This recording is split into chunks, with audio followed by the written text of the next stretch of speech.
प्रेम से बोलिए स्वामी जी महाराज की जय, खलवा धाम की जय। आज हम लोग सिवान से चल करके माली के दरबार में आए हैं और चलते हैं। आज देखिए माली क्या कराते हैं हम लोगों से, और आप लोगों से निवेदन है कि आप लोग ज़्यादा से ज़्यादा महाराज जी का चर्चा करें और ज़्यादा से ज़्यादा यूट्यूब चैनल पर आप लोग देखें सत्संग खलवा। इसलिए कि सत्संग खलवा जब देखेंगे तो आपको पता चलेगा कि हमारे गुरुदेव, हमारे महाराज जी श्री सद्गुरु भैरव भक्ति योगाश्रम खलवा कहाँ है, किस जगह पर है और क्या है। प्रेम से बोले स्वामी जी महाराज की जय, स्वामी जी महाराज की जय। एक छोटा सा बच्चा एक रोज खेलते खेलते एक आम के पेड़ के पास पहुंच गया। एक आम के पेड़ के पास पहुंच गया। वो बेचारा आम के पेड़ पर चढ़ कर गया, लगा वहां खेलने।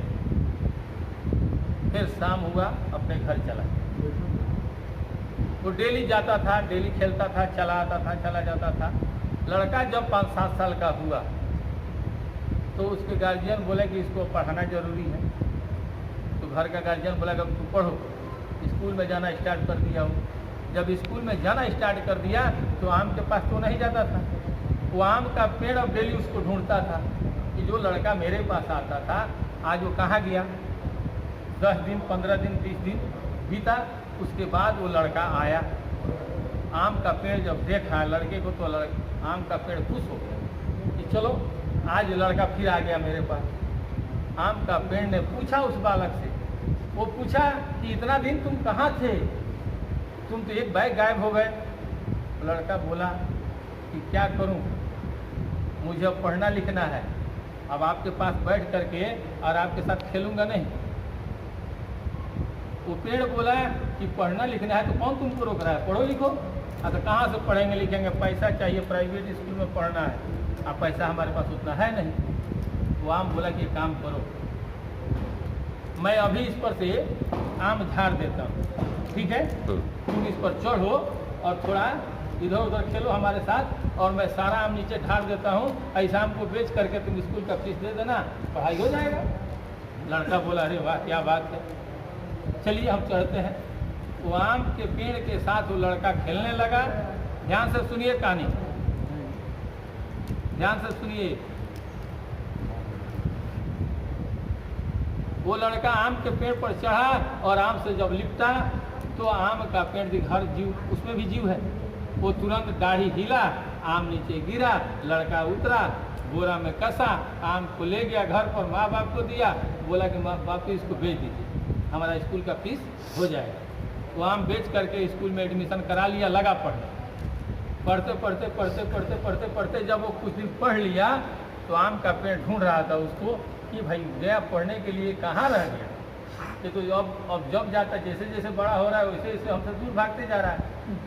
लड़का पढ़ लिख करके ग्रेजुएशन करके नौकरी कर लिया, लेकिन उसको आम का पेड़ अब याद नहीं आया। उसमें एक रोज जब नौकरी करके उसका शादी विवाह हो गया तो उसको याद आया कि वो आम का पेड़, हम जो पढ़ाई में कमजोर थे, पैसा नहीं था, तो आम ने हमको आम दिया पेड़ ने, और हम बेच करके आज इस मुकाम पर पहुंच गए। चलो चलते हैं उसके पास। वो बेचारा नौकरी से आया उस पेड़ के पास। बेचारा पेड़ जब देखा उसको आते हुए तो एकदम गदगद हो गया कि चलो आज मेरा दोस्त फिर आ रहा है। वो लड़का वहाँ पहुँचा, आम बोला, आम का पेड़ बोला कि अरे तुम इतना दिन कहाँ था, क्या तुम बहुत धूर्तबाज आदमी हो, तुम लोग आदमी इंसान बहुत गलत आदमी होते हो, तुम लोग दोस्ती करके भाग जाते हो। वो बच्चा बोला, वो जवान हो गया था, उसने कहा कि भैया मेरी शादी हो गई, मैं नौकरी कर रहा हूँ, मेरे पास समय नहीं है कि आपके पास आऊँ। मैं आज आया हूँ तो एक दुविधा में आया हूँ। अब क्या दुविधा है बोलो। तो मेरे पास सब कुछ है, अभी नया नया नौकरी मिला है, शादी हो गया है, खाना पीना बनाने में दिक्कत होता है, परिवार लेकर जाना है, लेकिन अब सोच रहा हूँ कि घर बना लूँ। घर तो है नहीं, कैसे घर बनेगा, कोई रास्ता बताइए। वो आम का पेड़ बोला कि अरे बाबू तुमको घर बनाना है ना, देखो इस पर इतना मोटा मोटा डाढ़ी है, इसको काट ले और ले जाकर लकड़ी का घर बना ले। वो लड़का बोला कि बहुत अच्छा है, उठाया टांगा और सारा दाढ़ी काट लिया। आम का पेड़ बोला कि तुम जड़ छोड़ देना। अरे जड़वा रहेगा तो हम तो रहेंगे ना। वो सारा डाढ़ काट के वह व्यक्ति लेकर गया और जा करके उस लकड़ी को बेच करके या बकीवा लकड़ी को लगा करके और घर बना लिया। घर बना लिया, उसका बाल बच्चा हुआ और वहाँ वो रहने लगा। आम का बेचारा पेड़ जो था उसका सारा दाढ़ी टूट गया था, कट लिया था। उसका बच्चा क्या था? जड़। अब वो बेचारा पानी आता था तो हाँ पानी उस पर, बारिश आता था उस पर, हवा आता था उस पर, धूप होता था सीधे जड़ पर। वो बेचारा हर साल बेचैन रहता था और बार बार उस रास्ते की तरफ देखता था कि आज वो बेचारा आ जाए मेरा मित्र, कम से कम उसको तो खुशी मिल गई होगी। अगर एक बार बोल देता कि हाँ आम पेड़ महाराज मुझे खुशी मिल गई तो मैं यहाँ से विदा ले लेता। कुछ दिन बीता, साल, 2 साल, 4 साल, 10 साल, 15 साल, 20 साल, 25 साल, 30 साल। 30 साल के बाद वह व्यक्ति एक रोज चला, उसको याद आया कि आम का पेड़ ने दिया।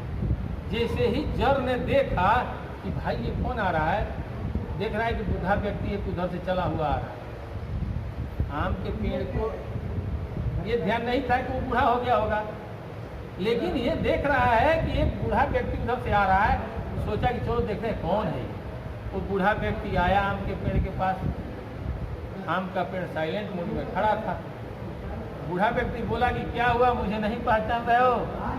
आम बोला कि नहीं, मैं कैसे पहचानूंगा? आप इतना एजेड आदमी हो, आपको मैं कैसे पहचानूंगा?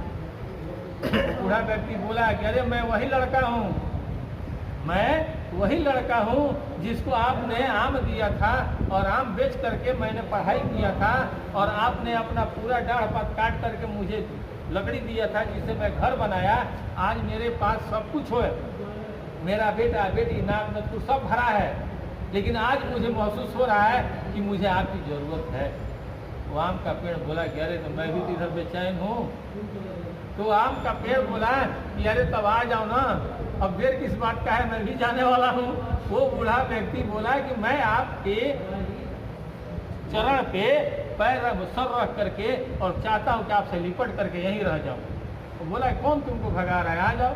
तो आम का पेड़ को जैसे वो पकड़ा तो आम का पेड़ फिर खुशी से, इतना खुशी मिला उसको कि आम का पेड़ फिर हरा भरा हो गया, उसमें पनका बिगने लगा। उसको उमंग आ गया कि चलो आज वो व्यक्ति आ गया। कौन सा व्यक्ति? कि जिसके लिए मैंने सब कुछ अपना दे दिया। अब आप बताइए कि वो आम का पेड़ क्या था और वो बच्चा कौन था? जानते हैं वो कौन था? आम का जो पेड़ था वह एक पिता था। एक वह पिता था जो अपने औलाद के लिए अपने आप को मिटा दिया, और वो जो लड़का था उसका पुत्र था जो अपना कामयाबी पाते पाते वो भूल गया कि मेरे लिए इन्होंने इतना किया, मेरा भी दायित्व तो बनता है कि मैं करूं। और जिस समय उसका दायित्व उसके समझ में आता है उस समय बहुत देर वो बूढ़ा हो जाता है, और बुढ़ापा में जब आता है तो दोनों बैठकर रोते हैं। वो पिता था, आम का पेड़ जो था वो पिता था। तो कभी भी अपने माँ बाप को, कभी भी जो अपने माँ बाप का नहीं होगा वो कभी गुरु का नहीं हो सकता। जो अपने माँ बाप का नहीं हुआ वो किसी संत का शिष्य नहीं हो सकता है, गारंटी है। जिसके दिल में दया नहीं है वो कभी संत का शिष्य नहीं हो सकता है।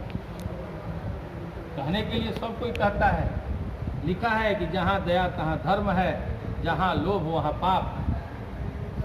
जहाँ दया तहाँ धर्म है। दया मतलब हो गया कि अगर आपके साथ कुछ नाजायज हो रहा है और आप अपने गुरु पर आश्रित हैं तो उन पर छोड़ दीजिए।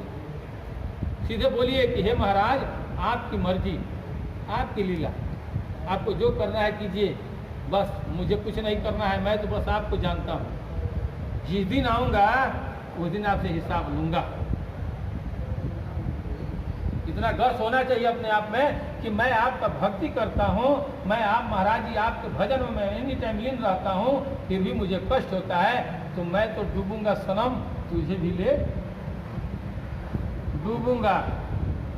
महाराज जी एक पिता तुल्य हैं, वो परमात्मा हैं, वो जानते हैं वो मिलेंगे, तो हम जब उनके पुत्र हैं तो हमको डर किस बात का है? होना चाहिए डर। तो लिखा है कि जहाँ दया तहाँ धर्म है और जहाँ लोभ वहाँ पाप। लोभ यानी कि दूसरे का संपत्ति देख करके हमारे पास भी हो जाता, ये लूट करके बना लिया। अरे यार आपकी इतना फुर्सत कहाँ है, उसके बारे में क्यों सोच रहे हो? आप अपने बारे में सोचो। इतने लोग बैठे हैं हम लोग, यहाँ कोई बता दे कि क्या लेकर हम लोग आए थे, कुछ लेकर आए थे? हम लोग जीरो से स्टार्ट किए।